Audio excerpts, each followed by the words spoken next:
Today we're going to be revisiting the Joel Crypto Ultimate Scalper, so let's get straight to it.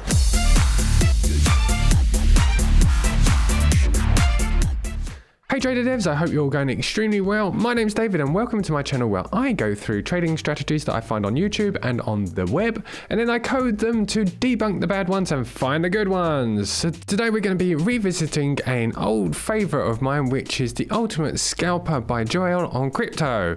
Now, this was a indicator which was, like I said, one of my favorite ones when I started building all these indicators, but unfortunately with the time and the changes in the market, especially in crypto, the results started to get less stable, and it was something personally that I didn't trade as much. But as you saw in the last video, I also revisited another script, which was the Super Trend script, which I got absolutely brilliant results with, which I'm very happy with. So I thought maybe I could do a couple of series of revisiting the old ones and improving on them and fixing them all. I've also updated all of my scripts to version 2 now, so that they have more features and better risk management and things like that. So if you'd like to download them, you can go to the descriptions below. Let's have a look at the indicators involved in this. I will be coding it and updating the code. So let's get over to my computer. If I could ask you for a couple of seconds, like always, if you do enjoy the video, don't forget to give it a good old thumbs up to help me smash the YouTube algorithm.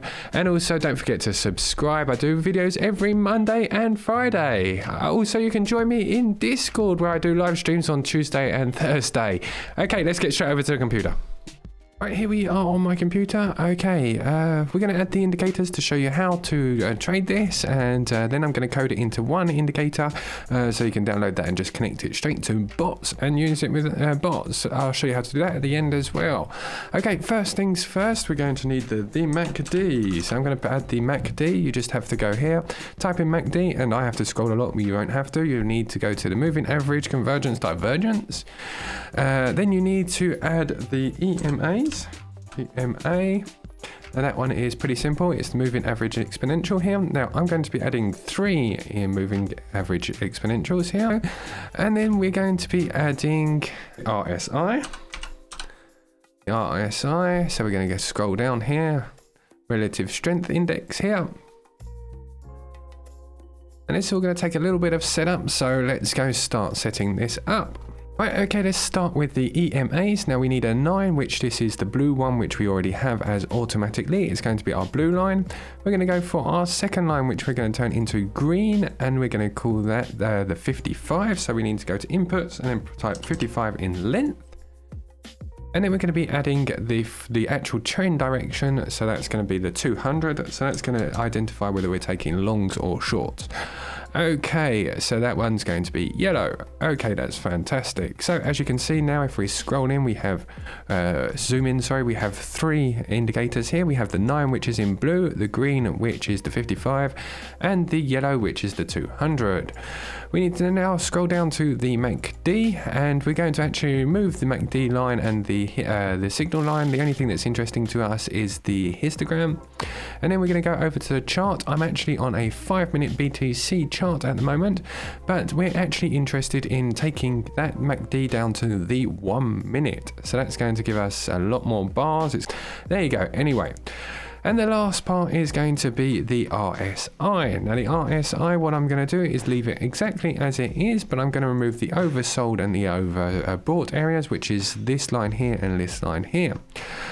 Just bear me a couple of seconds. Upper band and lower band. The only one that's interesting to me is actually the middle band. I'm going to hide the background, and we're going to make the middle band a little bit more opaque so you can see it a little bit better. There you go. Okay, perfect. I'm going to also remove this RSI MA band, which is on the new indicators of TradingView. Okay, so the idea is for this strategy, we're looking for the yellow band to be above the green band and the green band to be above the blue band. Those all have to be like that to get rid of things like this here, where we're actually going in a choppy area. If all 3 of them are above each other, now the 200 above the 55 and the 55 above the 9, it means that we are allowed to take short trades. Now here is where we can take a long trade. it's going to be completely the opposite, obviously. So the blue band has to be above the green band, and the green band has to be above the yellow band. 9 above the 55, the 55 above the 200. That helps us to keep out of these kind of areas here where we're actually not going to be taking too many trades. For a long, we're going to go over to the RSI, and the RSI will have to be above this 50 line. Actually, it would be a 51 line because I'm going to add an extra 1 to it. So I'd actually, technically, I would have another line just here like this, and a line just below it on 49. Just like that. The reason being is it actually gives a better confirmation and gives us better entries that it actually is going to go across that 50 line and not reverse, but it may reverse, but it just gives us that little bit more confirmation. Okay, now that we have managed to identify our trend direction thanks to those indicators, now what we're going to be doing is looking for pullbacks in that, which continuation of the actual trend, but looking for pullbacks so that we can scalp on a low time frame. Okay, so the idea is we're going to be using this MACD here. The idea is we're going to be looking for a higher than average green bar inside the green whilst in a downtrend, and when in a uptrend we're going to be looking for red higher than average size bars in the MACD. Now I know that sounds absurd, and looking for an higher than average, then when you're not looking for higher than, knowing what a higher than average bar is, that's where I have coded this little indicator down the bottom here. Thanks to the guys in my Thanks to everybody in the community for coming up with this idea. Now the idea is I'm going to remove this one now. This is exactly the same. It's actually the MACD, but all I've done is I've actually added a Bollinger Band around the edges of it. So the idea is as the Bollinger Band is touched by these candles, it means that we're in an over average area. So when we're looking for a long, we're actually looking for the candles to touch that lower Bollinger Band. So I'd be able to get a long entry just around here. It would always be the candle afterwards, so here. And we're going to be looking for a 0.9 stop loss to a 1 to 2 risk to reward ratio. So it's 0.8 risk to reward ratio. As you can see, that was a win, that one there, and you will be able to continue this as we go along. Here we're going to be looking for a short. Obviously we have all of our bands above each other, the yellow above the green above the blue. We are looking for the RSI to be below the 50 line, which is correct. And then we're looking for the Bollinger Bands just to hit that upper band up here, looking for a pullback. So it would be roughly here. Let's go in, put a short in around this one here. So this would be our first entry. We're looking for a 0.9 and a 1 to 2 risk to reward ratio. So there we go, 0.8. So that one would have been a win as well. Obviously those are rough and it is a bit cherry picking because I have chosen the best entries, but I'm going to be coding this so that we can properly backtest it using the backtester of TradingView.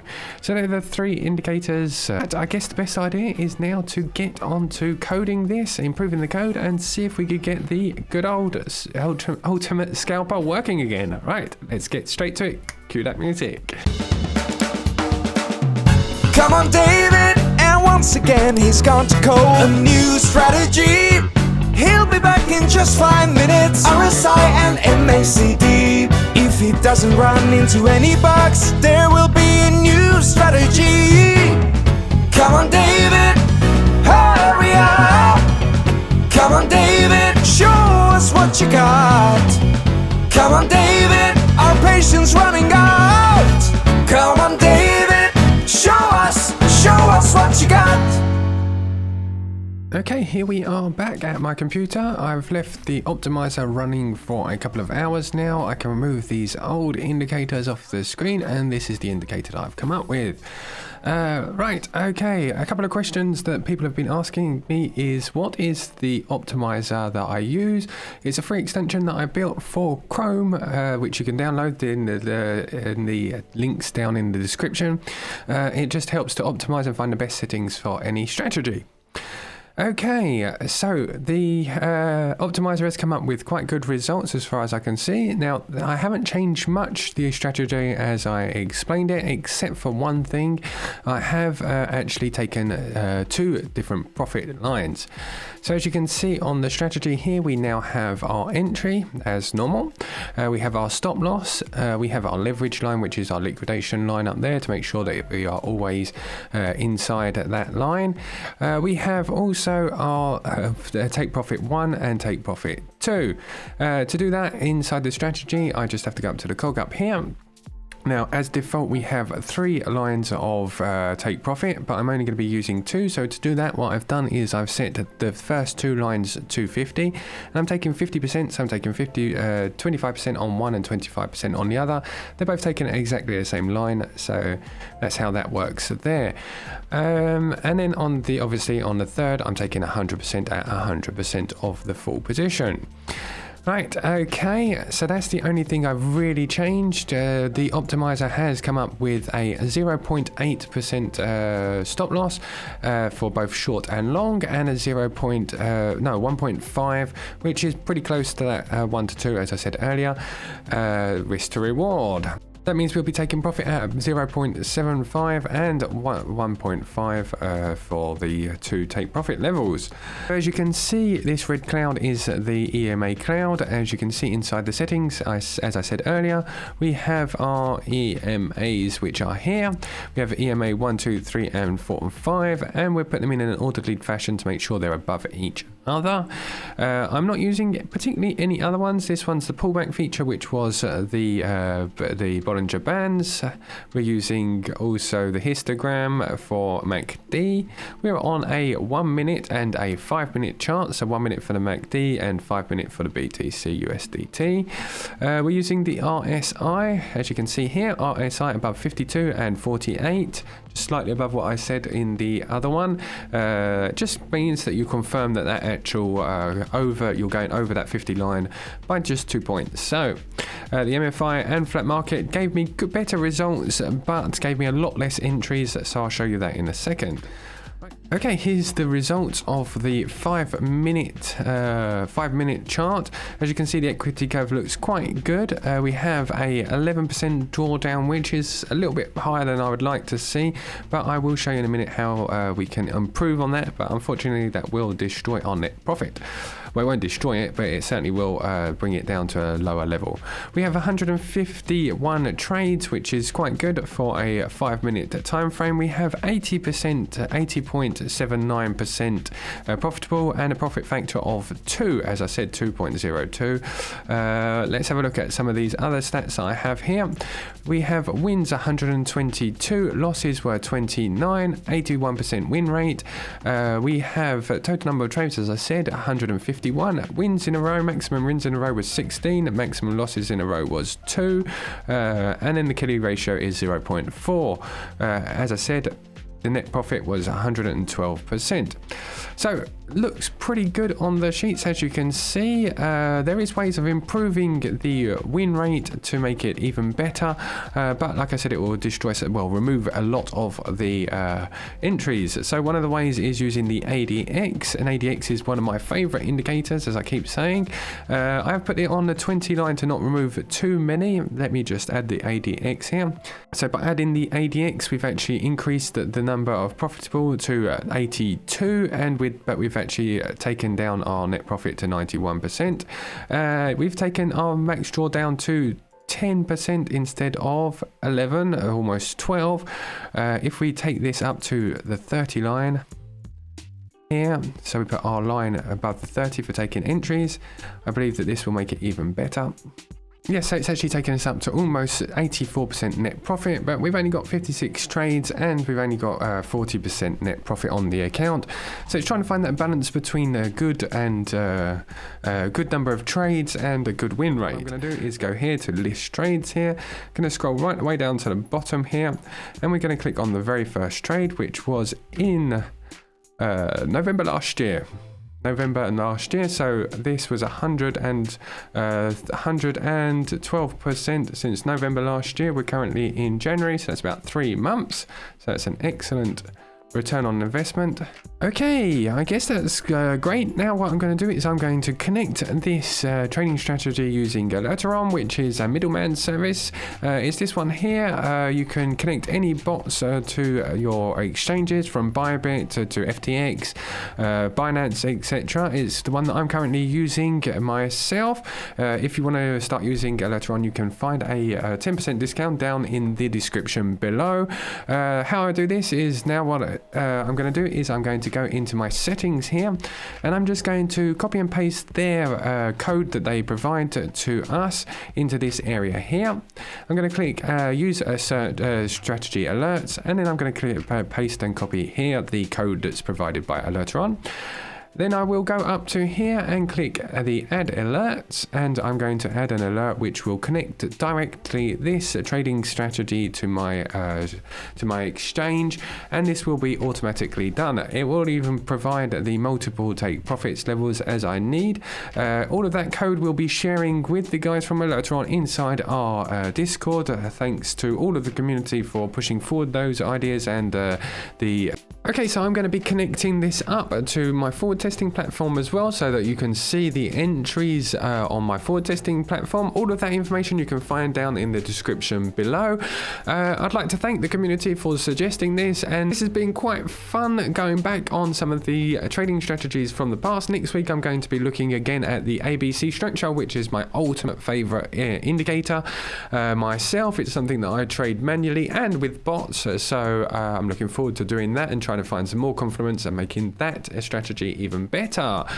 As always, if you want to download these indicators, you can find my Patreon links and the Discord link down in the description below. I'd like to thank the community for suggesting ULTiMATE and all of the information that they give me to help me advance and build these indicators. Thank you once again for watching the video, and I'll say stay safe, have a great weekend, stay safe, keep coding, and I'll see you next week. Goodbye.